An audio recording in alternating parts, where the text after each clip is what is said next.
चुड़ैल की दुख भारी कहानी। रमेश बाबू अपने कार्यालय में अपनी सीट पर बैठकर फाइलों को उलट पलट रहे थे। उनका कार्यालय ग्रामीण क्षेत्र में था, जहां जाने के लिए कच्ची सड़कों से होकर जाना पड़ता था। अरे इतना ही नहीं, कार्यालय के आसपास में जंगली पौधों की अधिकता थी। कहीं कहीं तो ये जंगली पौधे इतने सघन थे कि एक घने जंगल के रूप में दिखते थे। कार्यालय के मुख्य दरवाजे को छोड़ दे तो बाकी हिस्से पूरी तरह से घास फूस आदि से ढके लगते थे। कार्यालय के कमरों की खिड़कियों आदि पर लंबे लंबे घास फूसों का साम्राज्य था। दिन में भी कार्यालय में एक हल्का अंधकार पसरा रहता था, जिससे ऐसा लगता था कि यह कार्यालय हरी भरी वादियों में शांत मन से बैठा हुआ किसी गहरे चिंतन में डूबा हुआ हो। क्योंकि इस कार्यालय में कुल कर्मचारियों की संख्या मात्र 5 ही थी, जिसमें से एक रामखेलावन थे, जो चपरासी के रूप में यहाँ अपनी सेवा दे रहे थे। रामखेलावन ही वह व्यक्ति थे जिनके कार्य व्यवहार से यह शांत कार्यालय कभी कभी मुखर हो उठता था और कर्मचारियों की हंसी ठिठोली से जाग उठता था। रामखेलावन जी पास के ही एक गांव के रहने वाले थे और प्रतिदिन कोई न कोई असहज घटना कार्यालय के बाकी 4 कर्मचारियों को सुनाया करते थे। वे विशेषकर जब भी कार्यालय में प्रवेश करते तो सबसे पहले रमेश बाबू के कमरे में जाते और राम राम कहने के साथ ही शुरू हो जाते कि बाबू कल तो गांव में गजब हो गया था।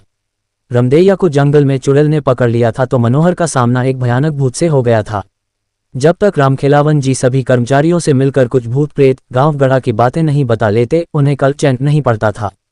कोई कर्मचारी रामखेलावन की बातों को सहजता से सुनता तो कोई केवल हाँ करके उस ओर कान नहीं देता और उन्हें स्टोव जलाकर चाय बनाने के लिए कह देता या पानी की ही मांग करके उनसे बचने की कोशिश करता। पर रामखेलावन की बातों को रमेशर बाबू बहुत ही सजगता से सुनते और पूरा ध्यान देते हुए बीच बीच में हाँ करने के साथ कुछ सवाल भी पूछते। एक दिन की बात है, रामखेलावन जी कार्यालय थोड़ा जल्दी ही पहुंच गए और सीधे रमेश बाबू के कमरे में घुस गए। पर उस समय रमेशर बाबू अपनी कुर्सी पर नहीं थे, शायद वे अभी कार्यालय पहुंचे ही नहीं थे। रामखेलावन थोड़ा डरे सहमे लग रहे थे और बार बार अपने माथे पर आ रहे पसीने को गमछे से पोंछ रहे थे। वे ज्यों ही कमरे से बाहर निकले त्यों ही कार्यालय के प्रांगण में उन्होंने रमेश बाबू को अपनी साइकिल को खड़े करते हुए देखा। वे दौड़कर रमेशर बाबू के पास पहुंच गए और बिना जेरमी किए ही हकलाकर घबराकर बोले, बाबू बाबू, कल रात को तो गजब हो गया। मेरा पूरा परिवार आफत में आ गया है। समझ में नहीं आ रहा है कि क्या करूं। रमेशर बाबू ने उन्हें अपने कमरे की ओर चलने का इशारा करते हुए आगे आगे तेज कदमों से अपने कार्यालय कक्ष में प्रवेश किए। फिर एक कुर्सी पर रामखेलावन जी को बैठने का इशारा करते हुए अपने झोले को वहीं मेज पर रखकर एक गिलास में पानी लेकर कक्ष के बाहर आकर हाथ धोए। उसके बाद कमरे में लगे हनुमान जी की फोटो को अगरबत्ती दिखाने के बाद अपनी कुर्सी पर बैठते हुए रामखेलावन जी से बोले, रामखेलावन जी अब अपनी बात पूरी विस्तार से बताइए। उनकी अनुमति मिलते ही रामखेलावन जी कहना शुरू किए, बाबू कल मैं जब शाम को घर पर पहुंचा तो पता चला कि मेरी बहू कुछ लकड़ी आदि की व्यवस्था करने जंगल की ओर गई थी और वहीं उसे किसी चुड़ैल ने धर लिया था। वह इधर उधर जंगल में भटक रही थी, तभी कुछ गांव के ही गाय बकरी के चरवाहों की नज़र उस पर पड़ी। वे लोग स्थिति को भांप गए और मेरी बहू को पकड़कर घर पर छोड़ गए। फिर गाँव के ही सोखा बाबा ने झाड़ फूंक की, उसके बाद उस चुड़ैल से छुटकारा मिला। पर आज सुबह फिर से उस पर चुड़ैल हावी हो गई है। सुबह से ही सोखा बाबा उसे उतारने में लगे हैं, पर वह छोड़कर जाने का नाम ही नहीं ले रही है। समझ में नहीं आ रहा है कि क्या करूं। रामखेलावन की बातों को सुनकर रमेश बाबू थोड़े गंभीर हुए और अचानक पता नहीं क्या सूझा कि हंसने लगे। रमेश बाबू की यह हालत देखकर रामखेलावन जी तो और भी हक्के बक्के हो गए। उन्हें समझ में नहीं आया कि आखिर इनको क्या हो गया, कहीं इन पर भी तो किसी भूत प्रेत का साया नहीं पड़ गया। अभी रामखेलावन जी यही सब सोच रहे थे, तभी रमेश बाबू अपनी कुर्सी पर से उठे और बिना कुछ बोले रामखेलावन को अपने पीछे आने का इशारा करते हुए कमरे से बाहर निकल गए। कमरे से बाहर निकलकर रमेशर बाबू पास की ही एक झाड़ी से कुछ पत्तों को तोड़ा और मन ही मन कुछ मंत्र बुदबुदाए फिर रामखेलावन को। रामखेलावन थोड़ा डरे सहमे लग रहे थे और बार बार अपने माथे पर आ रहे पसीने को गमछे से पोंछ रहे थे। वे ज्यों ही कमरे से बाहर निकले त्यों ही कार्यालय के प्रांगण में उन्होंने रमेश बाबू को अपनी साइकिल को खड़े करते हुए देखा। वे दौड़कर रमेशर बाबू के पास पहुंच गए और बिना जेरमी किए ही हकलाकर घबराकर बोले, बाबू बाबू, कल रात को तो गजब हो गया। मेरा पूरा परिवार आफत में आ गया है। समझ में नहीं आ रहा है कि क्या करूं। रमेशर बाबू ने उन्हें अपने कमरे की ओर चलने का इशारा करते हुए आगे आगे तेज कदमों से अपने कार्यालय कक्ष में प्रवेश किए। फिर एक कुर्सी पर रामखेलावन जी को बैठने का इशारा करते हुए अपने झोले को वहीं मेज पर रखकर एक गिलास में पानी लेकर कक्ष के बाहर आकर हाथ धोए। उसके बाद कमरे में लगे हनुमान जी की फोटो को अगरबत्ती दिखाने के बाद अपनी कुर्सी पर बैठते हुए रामखेलावन जी से बोले, रामखेलावन जी अब अपनी बात पूरी विस्तार से बताइए। उनकी अनुमति मिलते ही रामखेलावन जी कहना शुरू किए, बाबू कल मैं जब शाम को घर पर पहुंचा तो पता चला कि मेरी बहू कुछ लकड़ी आदि की व्यवस्था करने जंगल की ओर गई थी और वहीं उसे किसी चुड़ैल ने धर लिया था। वह इधर उधर जंगल में भटक रही थी, तभी कुछ गांव के ही गाय बकरी के चरवाहों की नज़र उस पर पड़ी। वे लोग स्थिति को भांप गए और मेरी बहू को पकड़कर घर पर छोड़ गए। फिर गांव के ही सोखा बाबा ने झाड़ फूंक की, उसके बाद उस चुड़ैल से छुटकारा मिला। पर आज सुबह फिर से उस पर चुड़ैल हावी हो गई है। सुबह से ही सोखा बाबा उसे उतारने में लगे हैं, पर वह छोड़कर जाने का नाम ही नहीं ले रही है। समझ में नहीं आ रहा है कि क्या करूं। रामखेलावन की बातों को सुनकर रमेश बाबू थोड़े गंभीर हुए और अचानक पता नहीं क्या सूझा कि हंसने लगे। रमेश बाबू की यह हालत देखकर रामखेलावन जी तो और भी हक्के बक्के हो गए। उन्हें समझ में नहीं आया कि आखिर इनको क्या हो गया, कहीं इन पर भी तो किसी भूत प्रेत का साया नहीं पड़ गया। अभी रामखेलावन जी यही सब सोच रहे थे, तभी रमेश बाबू अपनी कुर्सी पर से उठे और बिना कुछ बोले रामखेलावन को अपने पीछे आने का इशारा करते हुए कमरे से बाहर निकल गए। कमरे से बाहर निकलकर रमेशर बाबू पास की ही एक झाड़ी से कुछ पत्तों को तोड़ा और मन ही मन कुछ मंत्र बुदबुदाए। फिर रामखेलावन को उन पत्तों को देते हुए बोले कि आप इसे पीसकर अपनी बहू को पिला दें और अपने घर पर ही रुकें। मैं कार्यालय में कुछ जरूरी कामकाज निपटाकर अभी 1-2 घंटे में आपके घर पर पहुंचता हूं। रामखेलावन जी बिना कुछ बोले केवल सिर हिलाए और उन पत्तों को लेकर घर की ओर बढ़े। रास्ते में उन्हें केवल एक ही बात खाई जा रही थी कि रमेशर बाबू को यहाँ आए 3 साल हो गए, पर कभी उन्होंने इस बात का जिक्र नहीं किया कि वे भूत प्रेतों को उतारना भी जानते हैं। कहीं वे मजाक में तो इन पत्तों को तोड़कर झूठ मूठ में कुछ बुदबुदाकर मुझे नहीं दे दिए। पर रमेश बाबू ऐसा नहीं कर सकते, वे तो बहुत गंभीर आदमी हैं और हमारी सारी बातों को भी तो बहुत गंभीरता से लेते हैं और समय समय पर हर प्रकार से हमारी मदद भी तो करते रहते हैं। ना, वे मेरे साथ मजाक नहीं कर सकते। यही सब सोचते सोचते रामखेलावन जी घर पर पहुंच गए। घर के बाहर 10-15 गांव घर के ही लोग बैठे नजर आए। एक खटिया पर सोखा बाबा भी बैठकर लोगों से कुछ बातचीत कर रहे थे। रामखेलावन जी को देखते ही सोखा बाबा बोल पड़े, रामखेलावन, ये चुड़ैल तो बहुत ढीठ है, रात को छोड़ तो दी थी पर सुबह फिर से आ गई। 2-3 घंटे मैंने कोशिश किया पर छोड़कर जाने का नाम ही नहीं ले रही है। अभी भी आंगन में नाच कूद रही है। मेरे मंत्रों का अब तो उस पर कुछ असर भी नहीं हो रहा है, यहाँ तक कि मेरा भी मजाक उड़ा दी। इतना सब होने के बाद मैं उसे छोड़कर बाहर आकर बैठ गया हूँ। मैं अब कुछ नहीं कर सकता। मेरा जितना पावर था वह सब आजमा लिया। रामखेलावन जी सोखा बाबा के ही बगल में बैठते हुए अपनी लड़की को आवाज लगाए। उनकी लड़की घर में से दौड़ते हुए बाहर निकली। फिर रामखेलावन जी ने उन पत्तों को उसे देते हुए कहा कि अभी इसे पीसकर बहू को पिला दो, अगर ना नूका करती है तो जबरदस्ती पिलाओ। इसके बाद रामखेलावन की लड़की उन पत्तों को लेकर घर में गई तथा उन पत्तों को पीसकर अपनी भाभी को पिलाई।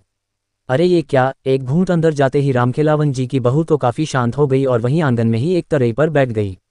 अब उसके व्यवहार में काफी अंतर आ गया था। उसका कूदना नाचना बंद हो गया। रामखेलावन जी की लड़की दौड़ते हुए घर में बाहर निकली और रामखेलावन जी की ओर देखकर बोली, बाबू बाबू, भुजी को अब आराम हो गया है। वे आंगन में ही अब शांति से बैठ गई हैं।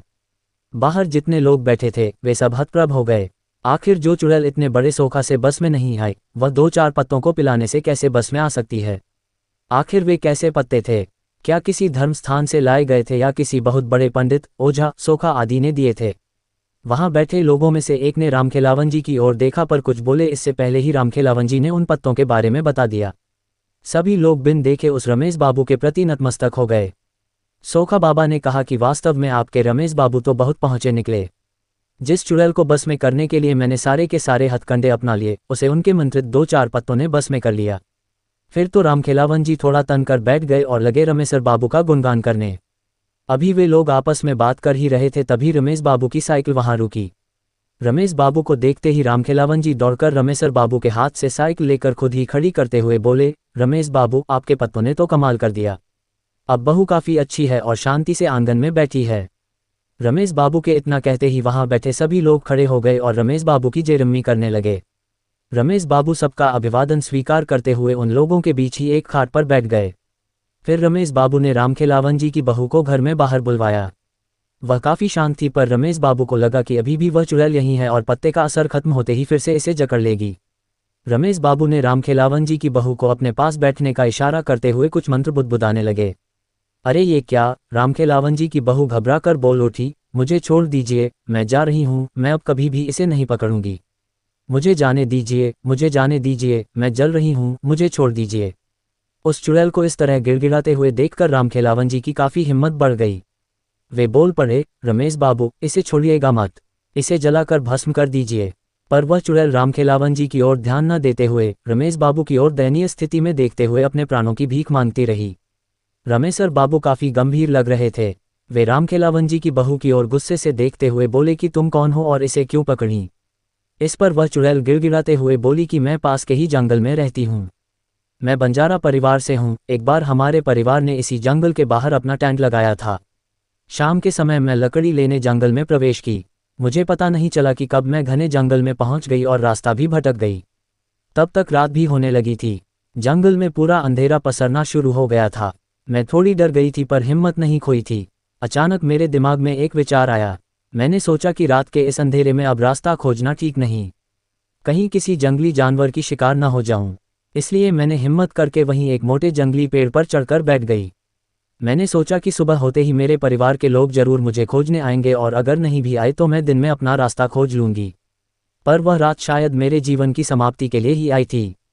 मैं जिस पेड़ पर चढ़कर बैठी थी उसी पर एक प्रेत का डेरा था। आधी रात तक तो सब कुछ एकदम ठीक ठाक था, पर उसके बाद अचानक वह प्रेत कहीं से उस पेड़ पर आ बैठा। उसके आते ही जैसे पूरे जंगल में भयंकर तूफान आ गया हो। अनेकों पेड़ों की डालियां तेज हवा से डरावने रूप से हिलने लगी थीं। मुझे देखते ही वह जोरदार ढंग से अट्टहास किया और मुझे कोई प्रेतनी ही समझकर बोला कि तुम्हें पता नहीं कि यह मेरा निवास है। मैं कुछ जरूरी काम से जंगल से बाहर क्या गया, तूने मेरे बसेरे पर कब्जा कर लिया। मैं तुझे छोड़ूंगा नहीं। इतना कहकर वह मेरे तरफ झपटा। अत्यधिक डर से तो मेरी चीख निकल गई। मैं बहुत तेज चिल्लाई कि मैं कोई प्रेतनी नहीं हूँ, मैं इंसान हूँ, इंसान। मेरी बातों को सुनकर तो वह और जोर से अट्टहास करने लगा और बोला कि मुझे एक संगिनी चाहिए। तुझे अगर सही सलामत रहना है तो मुझसे विवाह करना होगा, मरता क्या न करता। मैंने सोचा कि अब इस समय बस एक ही रास्ता है कि इसकी बातों को मान लिया जाए और दिन उगने के बाद यहाँ से खिसक लिया जाएगा। मैंने उसके हाँ में हाँ मिलाते हुए अपनी सहमति दे दी। मुझे क्या पता था कि यह सहमति मुझ पर बहुत भारी पड़ेगी। इतना कहने के बाद रामखेलावन की बहू पर सवार वह चुड़ैल फूट फूट कर रोने लगी। रमेश बाबू थोड़े भावुक हो गए और उसके प्रति थोड़ी नरमी दिखाते हुए पानी भरा लोटा उसको पीने के लिए दे दिए। 2-4 घूंट पानी पीने के बाद उसने फिर से कहना शुरू किया। मेरी सहमति देने के बाद वह प्रेत पता नहीं कहाँ गायब हो गया। उसके गायब होते ही मैंने थोड़ी चैन की सांस ली, पर यह क्या अभी 10-15 मिनट भी नहीं बीते होंगे कि उस जंगल में जैसे भूचाल आ गया हो, एक बहुत बड़ा तूफान आ गया हो। कितने पेड़ों की पता नहीं कितनी डालियां टूटकर धरती पर पड़ गईं। कम से कम सैकड़ों भूत प्रेत वहां उपस्थिति हो गए थे। चारों तरफ चीख पुकार मचा हुआ था। कुछ डरावनी अट्टहास कर रहे थे तो कुछ इस डाली से उस डाली पर कूद फांद रहे थे तो कुछ ताली बजाकर नाच रहे थे। मुझे तो कुछ समझ में ही नहीं आ रहा था कि यह सब क्या हो रहा है। तब तक वही प्रेत फिर से मेरे पास प्रकट हुआ और बोला कि विवाह की व्यवस्था करने चला गया था, अपने परिवार वालों को बुलाने चला गया था। शादी में इन सबको भी तो शरीक करना होगा। अरे ये क्या, अब तो मेरी शामत आ गई। पूरा शरीर पीला पड़ गया, कुछ बोलने की हिम्मत नहीं रही। तभी अचानक एक प्रेतनी वहां प्रकट हुई और उस प्रेत से लड़ने लगी। वह प्रेतनी बोल रही थी कि मेरे रहते तू दूसरी शादी करेगा, कदापि नहीं, कदापि नहीं, मैं ऐसा नहीं होने दूंगी। और इतना कहने के साथ ही उस प्रेतनी ने उस डाल से मुझे धक्का दे दिया और जमीन पर गिरने के कुछ ही समय बाद मेरी लीला समाप्त हो गई थी। इतने कहने के साथ ही वह चुड़ैल फिर से रोने लगी थी। इसके बाद रमेश बाबू ने उस चुड़ैल को चुप रहने का इशारा करते हुए कहा कि आज के बाद तू इन गांव वालों को कभी परेशान नहीं करोगी। चुड़ैल ने हामी भरते हुए कहा कि ठीक है, पर मैं तो एक बहुत ही छोटी आत्मा हूँ। पास के जंगलों में पता नहीं कितनी भयानक भयानक आत्माएं विचरण करती हैं। आप उन सबसे इस गांव वालों को कैसे बचा पाएंगे। उस चुड़ैल की इस बात को सुनते हुए रमेश बाबू हल्की मुस्कान में बोले, तून तो बकस इन लोगों को बाकी भूत प्रेतों से कैसे निपटना है वह तून मुझ पर छोड़।